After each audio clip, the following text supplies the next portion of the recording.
Hello viewers, this is Cosmic Nick here, and in this video I'm going to be finally making a video that I've been promising for a long time, and apologies to everybody who's been waiting for it, but well, at least I got it out eventually. In this video I'm going to be showing my how-to and tips and tricks for taking apart a Nintendo DS Lite. So I've got the camera as close up as I can get it. I'm going to try to get as many good angles as I can, and I'm going to crank up the resolution once I start actually disassembling it to 4K at 24 frames per second. So hopefully we'll get some good shots, and hopefully you guys will be able to see this thing in enough detail so that you don't have to look at too many other videos of how to take this thing apart. But nothing really beats experience, so my video can only do so much, but I'll try my best. Anyways, alright, so we're going to take this one apart.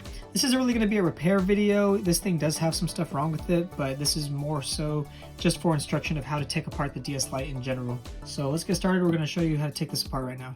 Alright, so first we're going to go over the tools that you're going to need. We are going to be using two types of screw bits. That's all you're going to need is a Phillips 0 and a Y0 screwdriver. These are the sizes that iFixit has assigned to them. I think I told one of my viewers in the comments that a Y3 fits the DS Lite screws, but that was from a different brand, so I thought they were universal, but maybe not. But the screws you're going to be needing, the screw bits, are a Y0 and a Phillips 0 sized screw. You don't want to use something too small, you don't want to use something too big because you can end up stripping the screws and then they won't be able to come out properly and you might need to drill them out to get them removed from the shell. So yeah, Phillips 0 and Y0 is what we're going to be using for this repair, and then this part, or this tool, is not 100% necessary, but a pry tool of some sort is also going to be helpful. I have this flathead screwdriver. This is roughly between a flathead, I don't know, I'm just going to call it a flathead 1 and a flathead 2 in size, but this is just what I'm going to be using for a pry tool. So if you have something small that you can use to pry, that'll be a great help in this. Maybe some small tweezers, but I'm gonna be careful if you're using something too pointy because we're gonna be dealing with some delicate components. And if you want to test out which screws you have that are the best, I'll show you. For the Y0, if I try to unscrew this right now, fits pretty well. There's not too much wiggle room in the bit and the screw, so that's what we want. Because if I tried to use a different bit, let's say this is a Y00. I try to use this bit, it'd probably be too small and it might strip the screw. So let's see, even if I tried to twist it, it's working right now, but what this risks doing, because let's see, especially once, yeah, see how it just skipped right there, especially when screwing it back in. What if you use the wrong size bit, especially a smaller bit, you risk stripping the screw, and it's really easy to do when screwing it back in. It's also really easy to do when unscrewing the screw as well, because it could slip because it's so much smaller than the actual screw that it's meant for. So you don't want to do that.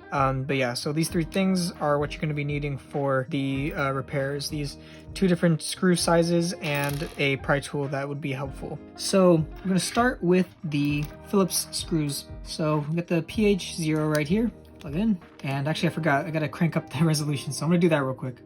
Alright, so I'm going to try to do this in one shot, but we'll see how this goes. So I got the PH0 screw bit right here. I use that, the Phillips 0. I'm just going to take out the battery first.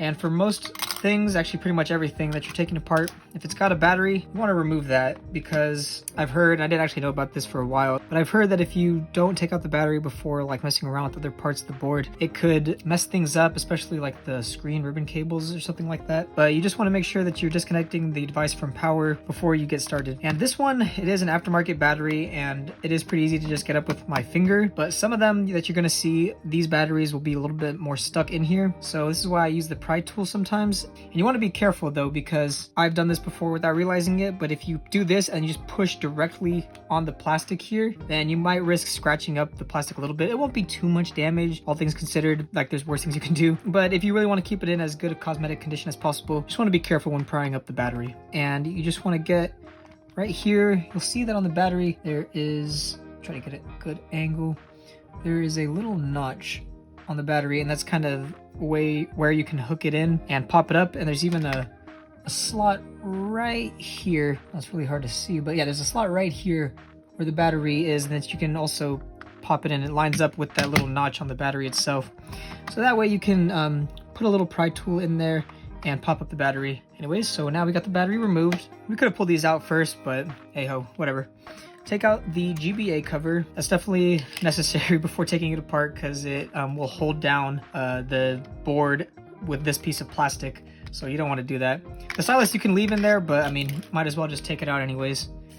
All right, so these other 2 screws here are also Phillips zeros. The screws are going to actually be pretty easy to keep track of. I will show a diagram on the screen of the different types of screws, and I'll show them lined up next to each other so you can gauge their length if you have them all laying out and you've forgotten which ones go where. So I'll show you guys. I'm also going to be making diagrams for the DS Lite showing different kind of circles around the screws so you can see which screws are which ones. I'm going to have different colors associated with them, kind of like the iFixit guides, but I'm going to do my own diagrams for you guys to follow along, and I'm going to post that in the description. I think it might be a slideshow or a doc, depending on how I do it, but yeah, you can look at those images and try to follow along with that guide as well. It's not going to have like descriptions because the video is going to be a description. Maybe I'll type out instructions for it at some point, but for now it's just going to be pictures with the different colors associated with the different screws so you guys can keep track of those. So here and here we have 2 silver Phillips screws. So these 2 screws, you can just put them to the side, and these are the same size, same screw. The only type of Phillips you're going to need is a Phillips 0 for this. So we're going to get out the other Phillips screws before I change the head on this, and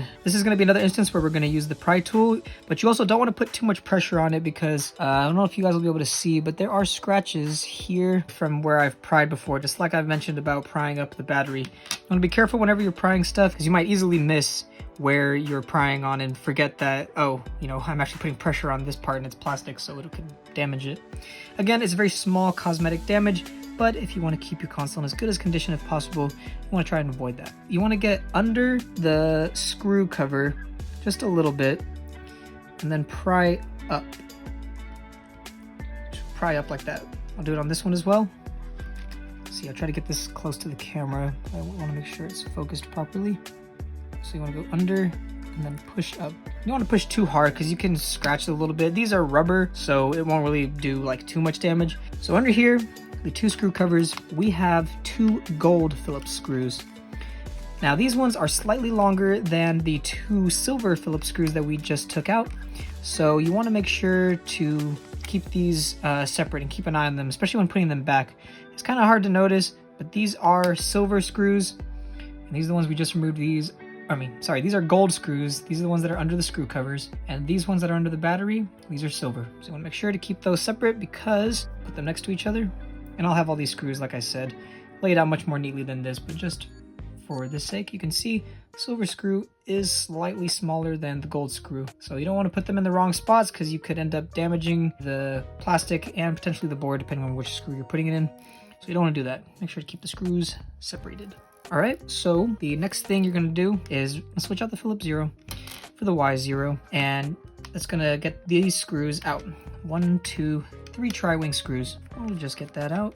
And if you ever feel your screwdriver skip when trying to remove these screws, be careful and maybe double check that you got the right size. It should fit the screw pretty well without much wiggle room one way or the other. And then if you do have the right size screw or the right size bit for these screws, you want to make sure to try to maybe put a little bit of pressure straight down onto it and screw very slowly. So hopefully you don't strip it anymore because you don't want to get the screw stuck in there and you'll have to either break the shell off or, you know, you won't be able to finish the repair. All right, and sometimes these screws like this one will be a little bit tricky and they won't stick to your screwdriver as well for whatever reason. So let's see, maybe wiggle it a little bit. There we go. And then sometimes even if that doesn't work, because like there's a notch here, you can't really like get your finger in there to pry the screw up while you unscrew it, which is something else that I've done before. As long as you get all the screws out, or unscrewed all the way, then you should be able to lift it off even if the screws don't come up. And another warning when taking out the screws in this area, it's just this screw all the way and this hole all the way to the far right. That's where the tri-wing screw is. It looks like there's a Phillips screw here in this hole and here in this one as well, right here. But these screws, these 2 Phillips looking screws in these 2 holes, those adjust the screens, the top screen and the bottom screen. And I think it adjusts the voltage or it does something to the screens. So you don't want to be messing with those screws. I mean, you can turn them back and fix them, but it's just, you don't want to damage those or mess with them. So it's just this far right screw. That's where the tri-wing screw is. So then we got this black tri-wing screw here. I've forgotten this one many times and I almost did again, but here we go. There's also a black tri-wing screw right here where the cartridge goes in. So we're going to get that one out as well. So before lifting this up, what I always do is I make sure that the volume slider is all the way to one side. that part is not like super necessary, but I always do that. Make sure the volume slider is all the way, I usually do it to the right, so where it's all the way down. And you gotta be careful when pulling this up, because what's gonna happen is it might put a little bit of pressure on these triggers and lift them up. And these triggers have springs in them that once they fly out, they're pretty hard to find. So you wanna be careful. So what I usually do is, yeah, this volume slider all the way to one side. And then if needed, because sometimes these get a little bit stuck, I pull on this plastic part here a little bit. Don't want to pull too hard though, because it's very easy to break. It's a very thin piece of plastic. And the other reason you want to pull from here a little bit is because, let me see, I'll show you once I have it lifted up, but I'll pull gently on that and then lift while keeping one finger on the trigger here and keeping an eye on that other trigger to make sure it's not going to fly up as well. So there we go. So once that's lifted up, we can see that these two little hooks on the bottom shell piece right here, those lock into these two slots here on the board. So that's why I recommend when taking it apart, if it does get stuck, if it doesn't like lift up just easily on its own, give this a little gentle pull because you don't want to snap it. Thin piece of plastic, you can pull that and lift it up. I've also seen some people use a spudger of some kind to pry up the shell piece if it is stuck as well. I guess you could like pop it in here and then like, yeah, move it along the edge and pry it up like that. And if you don't have a spudger like this where you can, you know, pop it in here and pry it up, you can use your nail too and just like follow along the ridges and just until it pops up in the front. Kind of like, you can see it's not the easiest way. I think I used to open it like this before doing it the way I do now, but you could do that and then it'll pop up the front like that. But I think that is a little bit too hard, and I think as long as your shell isn't like stuck with like any gunk or anything and it's not like super stuck down, I don't think it's necessary. It usually comes up pretty easily on its own. If you don't have the spudger especially, then it might be a little bit even more difficult. And you also, when you're doing that, you won't have as much control on the triggers because you'll just kind of be prying it like this. You won't be really holding these down, which like I said is something that you want to keep in mind, because if you pull them up and the springs fly up and pieces fall apart, it'll be easy to lose them. So I do it this way now. It's much easier most of the time, and you can just pop it up just like that, but it's all personal preference. And now when removing these triggers, because like I said, there's springs in here that are very easy to lose, you want to take these out before working on the board anymore. Yeah, so whenever I pick these up, I usually pick them up like this and put a little bit of pressure on the pistons to make sure they don't slide out, and then I move them. So what I do is I put my finger here, and this is gonna, honestly, this is gonna hurt a little bit, but if you want to make sure this spring doesn't get lost, I hold on to the back right here, and then I lift, and then right there the spring will just snap back, and then it's gonna hit you in the finger, and it is metal and it's very small and it kind of hurts sometimes, but that one didn't hurt too bad. So I'll do it again on this side. Just make sure you have your finger here and hold on to the spring while you're lifting it up. There you go. And keep a very close eye on this. I'll show you. And we'll remove this piston. These springs right here are very easy to lose, and unless you're used to doing it, they're also very difficult to put back unless you've done it quite a few times. Like, it's kind of hard to do it on camera right now, but they're just overall a pain. So if you don't want to deal with trying to put these springs back, be careful when taking them out and making sure that the piston doesn't fall through and the whole thing comes apart like I just did right now. Because as you can see, it's already being a pain to put back. Very small pieces, very easy to lose. All right, so next thing we're gonna do, we gotta take out this screw right here, but honestly, you could probably leave that one in for now. You could have left the screw here as well. It's really up to you, however you wanna work on this to make sure the board is held down a little bit more. But before we take out that screw, to make sure the board is held down, while we do this next step, I'm gonna take the pry tool, my little screwdriver here, and I'm gonna put a little bit of pressure on this antenna. I usually try to do it kind of close to where the actual notch is. You don't want to pull on it too hard here because it could bend and then it'll snap off from the connector. So you just want to put a little bit of pressure near the circle just to get that up. There we go, it's popped off. All right, move it out of the way. And then this can be pretty sticky, but I always like taking it off because it makes putting this wire back a lot easier. So it'll be sticky, but you just pry that up, and it does connect here, this part. So, you know, just be careful. You don't want to damage the connector. Don't want to pull on it in a weird way, but you just kind of lift straight up, or, you know, just pry at a slight angle and it should be fine. It's a pretty durable chip. So now what I do, since this antenna here is bent because it's supposed to fit smoothly onto the board, you're gonna wanna straighten it out. So I put a little bit of pressure on it. And like I said, you wanna put too much pressure on this antenna because you don't wanna break it. I can already tell because since I've taken this apart, it looks like that this antenna has been bent. You can see there's a slight bend in the antenna and the circle. It might be hard to see on camera, but there's a slight bend there. So you wanna be careful not to snap that connector part off. I just noticed this, but the adhesive actually stuck from this. This is the adhesive black part right here is supposed to stick to this, but anyways. So you want to straighten it out a little bit, not too much pressure on it though. And then you want to push it to the point where you can get enough room over here to pull, and then just straighten it out. And then, let's see, usually that black adhesive isn't there, but anyways, and you just want to pull, as long as it's straightened a little bit, like I said, don't want to put too much strain on the cable. And you can just wiggle it back and forth carefully. And it will get caught on a couple things that are in there, but you just gotta have a little bit of patience and be careful because you don't want to break anything.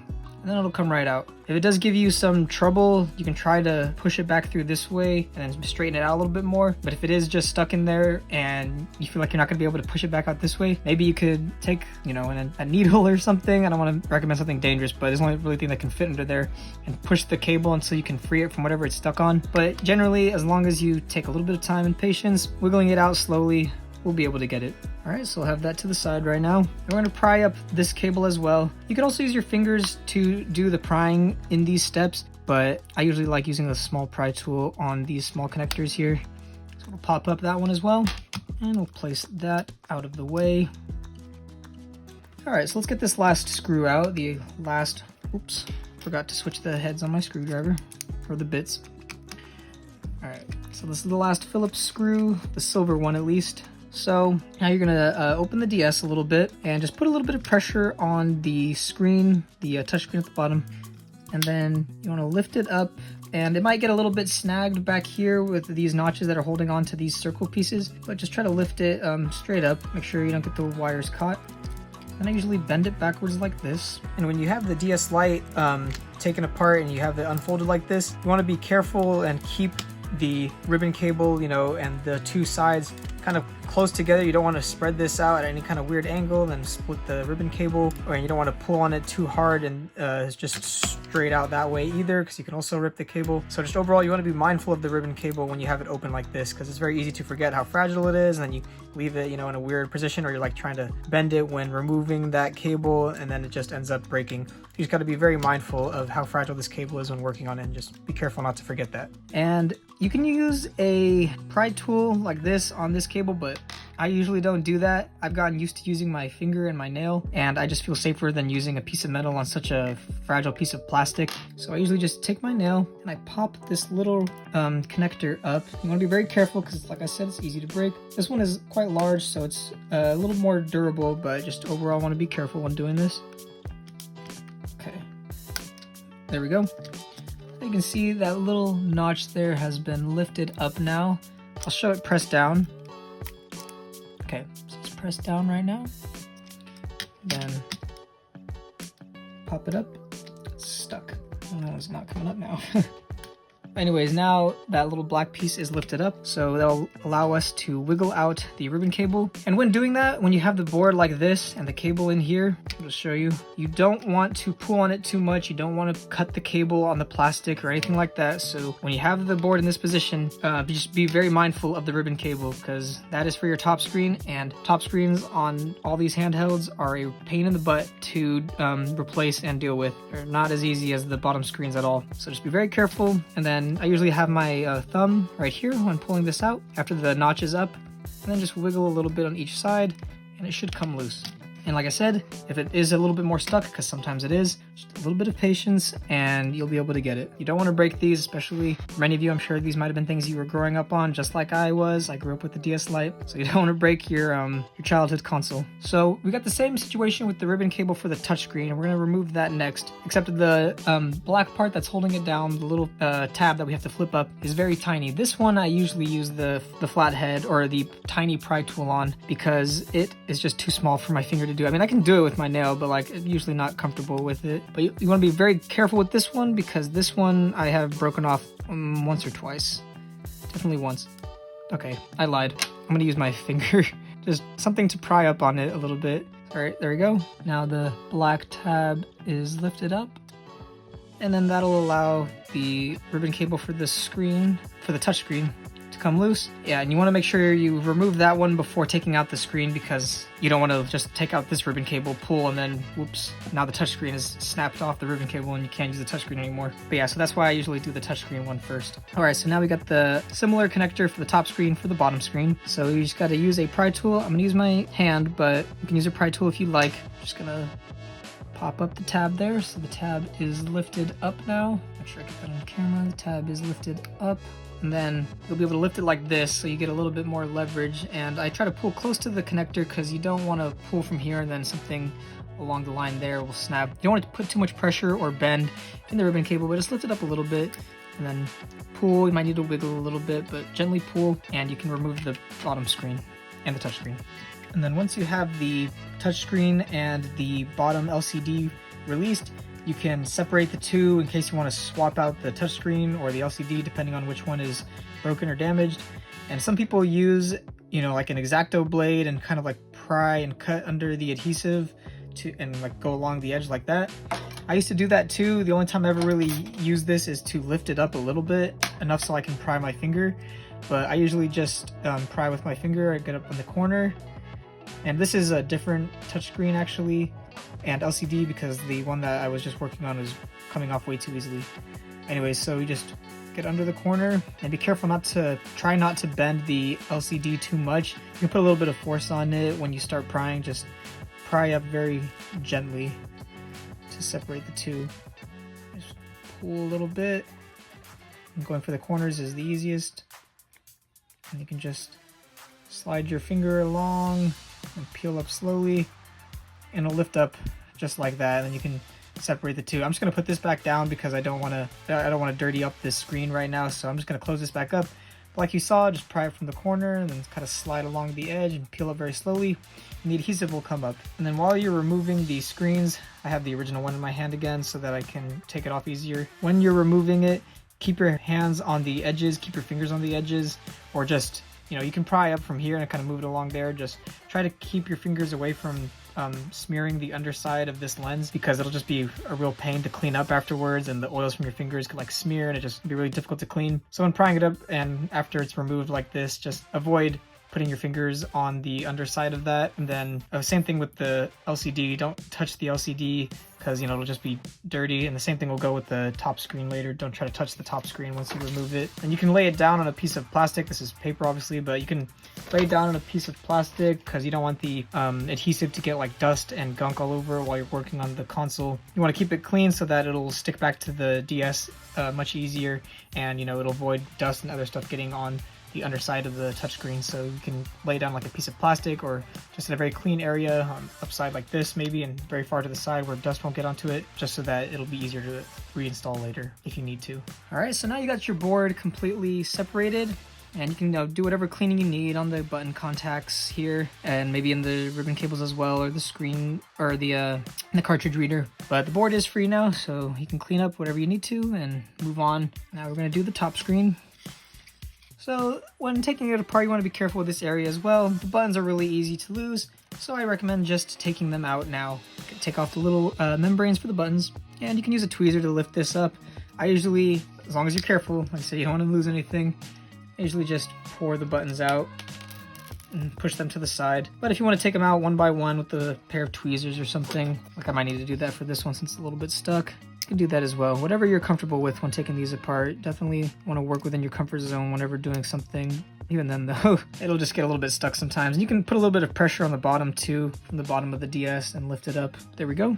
Now we can remove these other two Phillips screws that are holding in this front bottom piece to the hinge. But first I'm gonna just lift up this white cable, the other antenna, just so that it's well, lifted up. So these ones are, well, I guess I lied. I guess not all the Phillips screws are the same size. The Phillips silver screws that go into the hinge, those ones are much longer than the other silver Phillips. So that should be something that's easy to miss, because this is obviously much longer than this, but just be careful. Don't mix up the screws. All right, so now that we've unscrewed the screws for the hinge, you can just pop it out. Sometimes the hinge will come with this piece, like it'll pull out of the DS with it, and sometimes it won't, but we'll worry about that afterwards. We don't want to mess up something and then damage the ribbon cable for the screen. Well, for this process is one that, you know, is a little bit tricky because you just kind of got to get used to it with using your hands, like with the fine pieces here. What I like to do is move these ribbon cables to the side, and then you're going to want to take the ribbon cable for the DS. You want to fit it into that slot right there.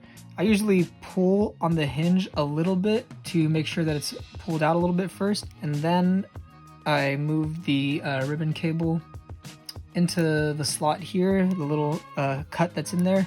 That's where it's supposed to slide through. So I pull the cables to the side, pull the DS out a little bit, or pull the front plate piece out a little bit, and then slide the ribbon cable into that slot. And it can be a little bit tricky, but you'll get the hang of it. And then as long as you follow the path that this slot is meant for the ribbon cable, you should be able to fit it through there. And like I said, if you're not comfortable doing it, you don't have to do it. You know, just don't want to break anything or break anything any further if something is already broken. So just be careful. If you feel too much tension somewhere, stop, you know, put it back to what it was before if you can, and then try again. Because if you feel too much pressure, like something's gonna break, chances are something is. So just be careful and you just kind of get the feel for it eventually. But yeah, so the ribbon cable is sliding through that slot right there, and we're just gonna pull gently so that it'll pull through, and then we'll filter the wires through that notch.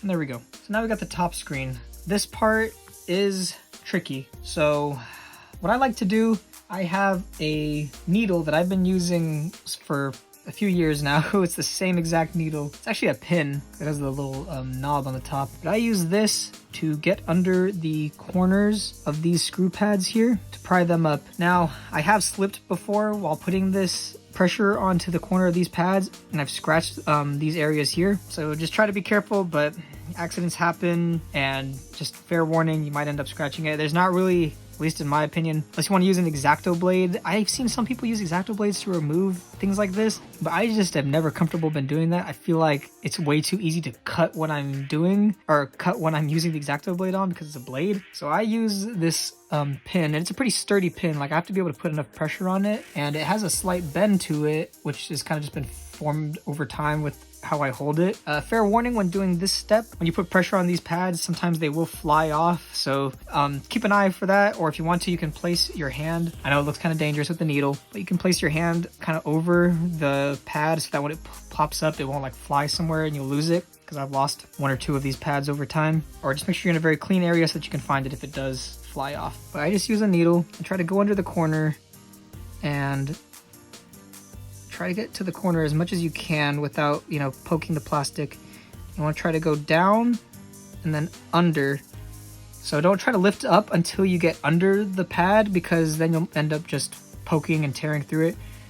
But you just want to pull it up like that and you should be fine. I'll just do that again for this one. I can't tell if I've taken apart the top screen for this before, which is good, because if you want to do this like as a hobby, like over time, you want to get to the point where you can't tell if you've taken something apart before, which took some time for me. You can see in my first repair video where I actually used this to pry up those screw covers, and that really put a number on them and damaged them. So that's why I use the needle now. It makes it a much cleaner repair and doesn't damage the plastic if you're careful. So again, go from the corner, try to get under the pad. See, it didn't get under the pad, and it's kind of scratching the corner there, but that's okay. It's not too bad. It's probably going to happen. I want to get under the pad, and then here, like I was saying, sometimes these will fly up if there's too much tension.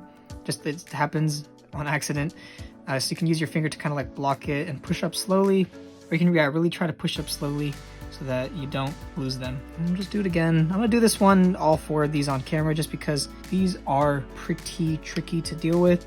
But like I said, just go from the corner. See, I'm kind of bending it, but these things are pretty elastic, so they reform pretty well. So don't worry if you bend them a little bit, but just try to get under the pad before prying it up. Once you get under it, just pull it the rest of the way up. I know, I'm sorry I'm blocking with my finger, but I have to do that to make sure that this doesn't fly somewhere. Put that over there. And if you want to make sure that those are still sticky, because there is a slight adhesive strip on there, you want to put them on maybe a piece of plastic or something that they'll stick to, so that they're not getting like dust or anything on them while you're working on the DS. All right, and here's the last one. I think I do the same corner some of the times when doing this. Like for this pad here, I think I always try to go for this corner because it's at a decent angle because I get to hold it and then go from here. But pick whatever corner of the pad that you feel the most comfortable with prying from. Like here, I probably would have done this one. I probably did that on camera right now, but I don't remember. And then the bottom ones are a little bit trickier, but I think I'm gonna try to go for this top right corner when I get this pad up. So I wanna go for the corner again, try to get under the pad. This pin is kind of hurting, it's pushing into my finger, but in the corner, under, and then lift it up and put that to the side. Okay, so these screws, I believe, you can correct me if I'm wrong, but these 4 silver screws that hold the top screen, these Phillips screws, they are, I believe, the exact same length as the other silver screws that were holding down the motherboard. But we'll keep them separate anyways. But I've swapped those around all the time and it has not been an issue. The only silver Phillips screws that you don't want to swap are obviously the very long ones and the small ones. So we got 3 different length Phillips screws in here. You have the silver small screws, the silver long screws for the Phillips, and the gold Phillips screws. So those are all 3 different lengths. So keep that in mind. But now we're gonna remove the screws here, 4 Phillips screws. And like I said, you only need the Phillips 0. This fits all these screws. They really don't have any other size. They're all the same size for the bit. You can use a Phillips 0 for all of them. Okay, so the way that this comes up, because it might just look like, oh, you got all the screws out, let's just lift this up now. But that's not the case. You're gonna want to, well, first let's try to get this hinge out. Let's see if we can use the pry tool. Remember, when you're prying on anything, try to be careful. You don't want to scratch something. But you use the pry tool to get the hinge out, and I'm gonna push forward because this slides on when you take this on and off. This actually slides. So I'll show it again. Slide forward after all the screws are removed and the hinge. And then I pull from the back here when I take these off. So after it's slid forward, just be careful. And just, yeah, pry up from this way. So I'll do that again. Slide forward. Okay, slide back. And then grip from here. However you feel like you can grip it to get a good handle on it, but I just pry from the back and then pry up that way. So push it forward first, or push it this direction first, push it that direction, and then pop up this way. That's usually how I do it. Okay, and the way that works is because these hooks that are along the top shell right here, they hook into these little hooks right here along the side. So that's why you gotta slide it.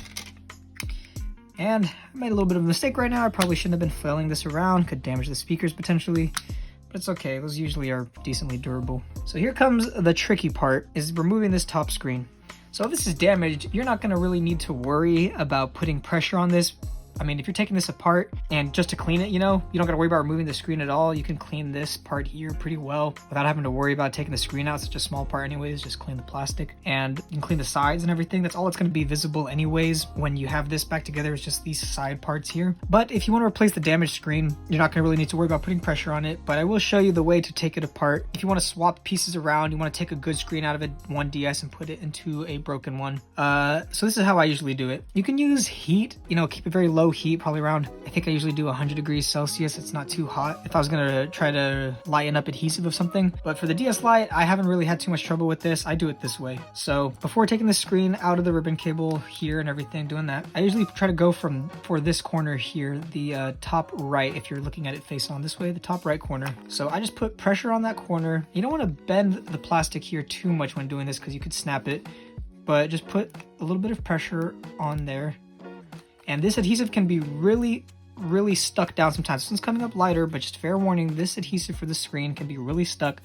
So I usually just grip it and put pressure on the front and, try to brace the screen because you don't want it to like pop out really hard with all that tension and then, snap the ribbon cable. You don't want to do that. So just be careful when doing this. You want to have a lot of patience because it could be slow depending on how stuck the screen is. But just put the pressure from that corner to get the adhesive up.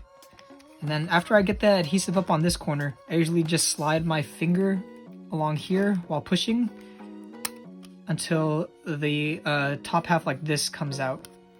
And then I go for the bottom right corner after that. So after the top part is released, And then I usually start pushing gently while bracing it with my hand so that, you know, it doesn't fly up too fast and doesn't do any damage. So I usually put pressure on the bottom right corner now, this corner here. Gently push. You can feel the adhesive coming up slowly, just patience, and it'll come up. I'm usually a little bit more rough with this because these screens are pretty sturdy, but you don't want to put too much pressure and then damage it, so I'm just showing you very careful. So now that the bottom right corner is lifted up, just keep going along and pushing pressure gently, and then there. Now it's lifted up. And you can unhook the antenna from these little circles here first.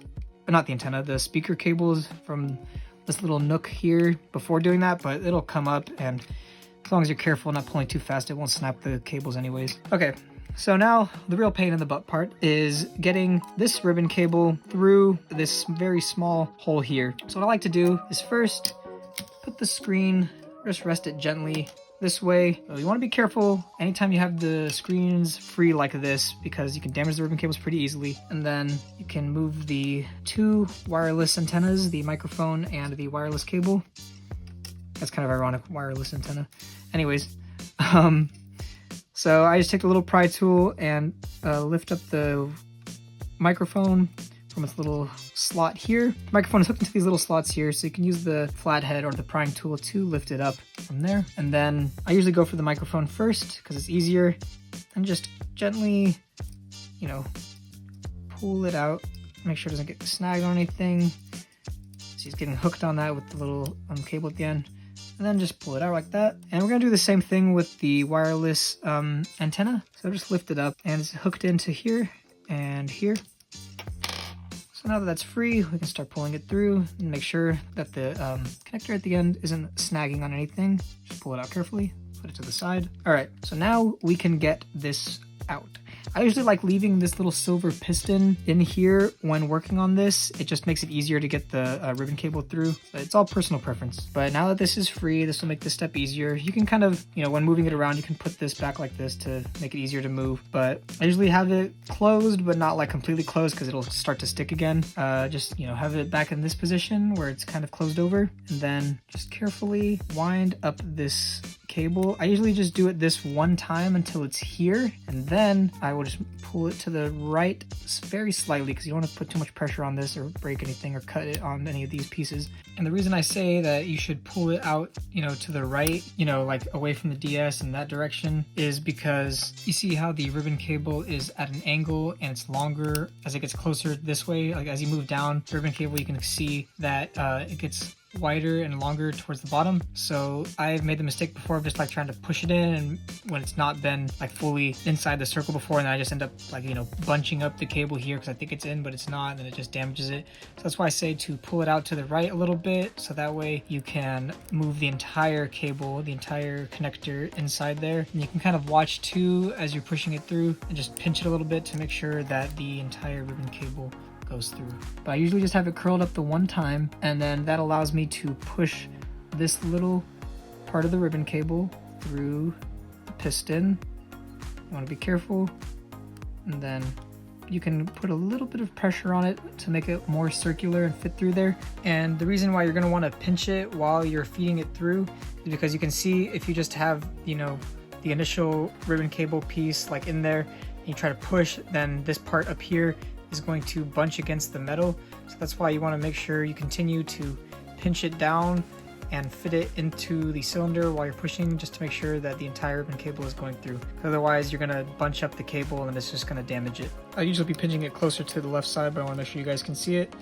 I'll coil it up the one time and then pinch it a little bit so that it's more circular when feeding through, so that it's actually going through here properly. And you want to move it at the same time as the screen so that the cable isn't just bunching up as you're shoving it through. So you don't want to just push it through. You want to move the screen to the left and outwards a little bit while you are feeding this ribbon cable through.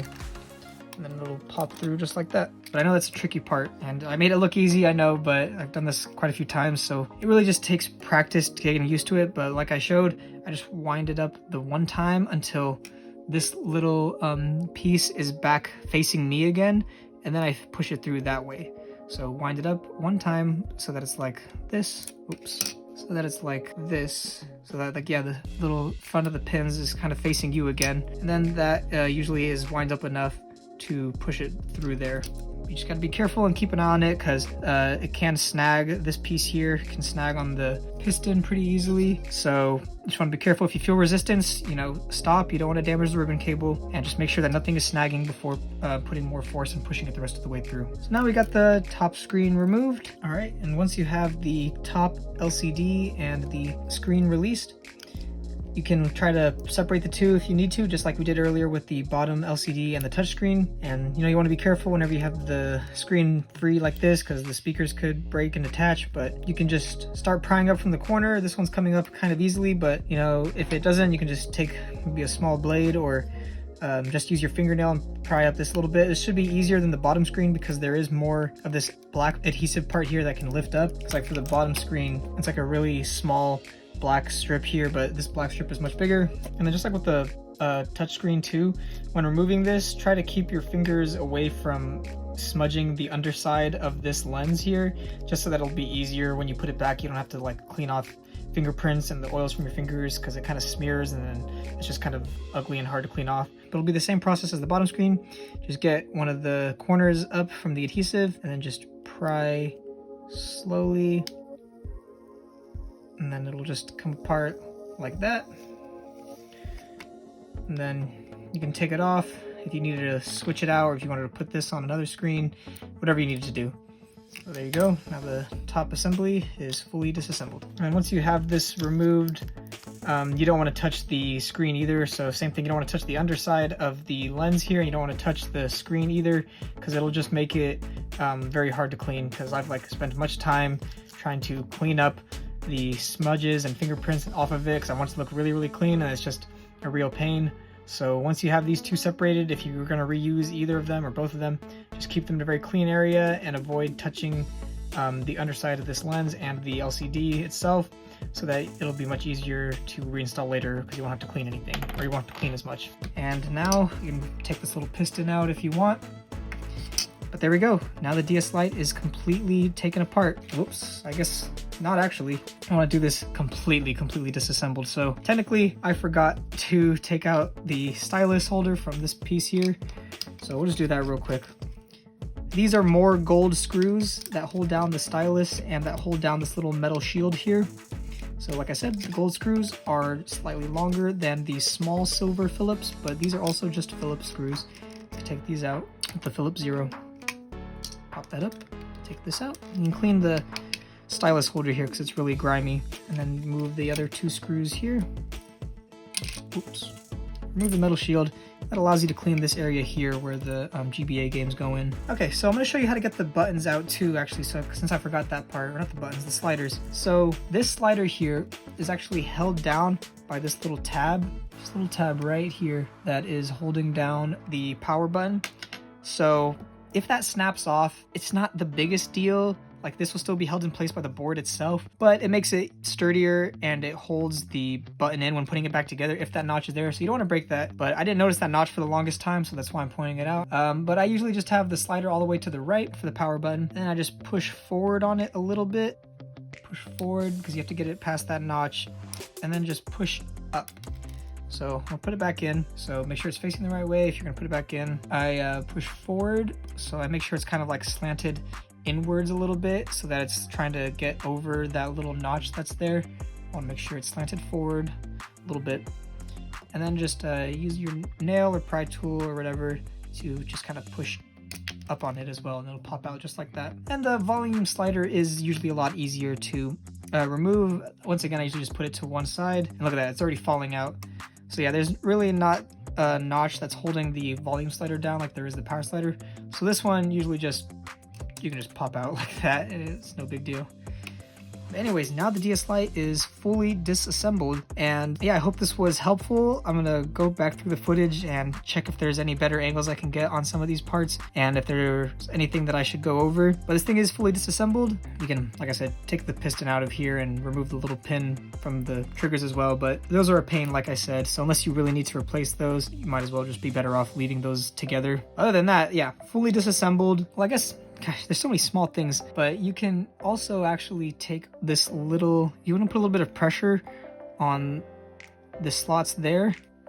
You can pop out this piece of plastic from the piece that holds the trigger in, but you know, I usually don't do that. I usually just keep that in there. It's not really necessary, but if you want to take that apart, you can take that apart as well. But anyways, now this thing, yeah, it's pretty much fully disassembled. I hope you guys enjoyed this video. I hope it was helpful. If you have any questions, leave them in the comments below. If you want to see more content like this, subscribe to the channel and hit the notification bell so you never miss a new video. Anyways, thank you guys again for watching. Stay safe, stay healthy, and I'll see you later, guys.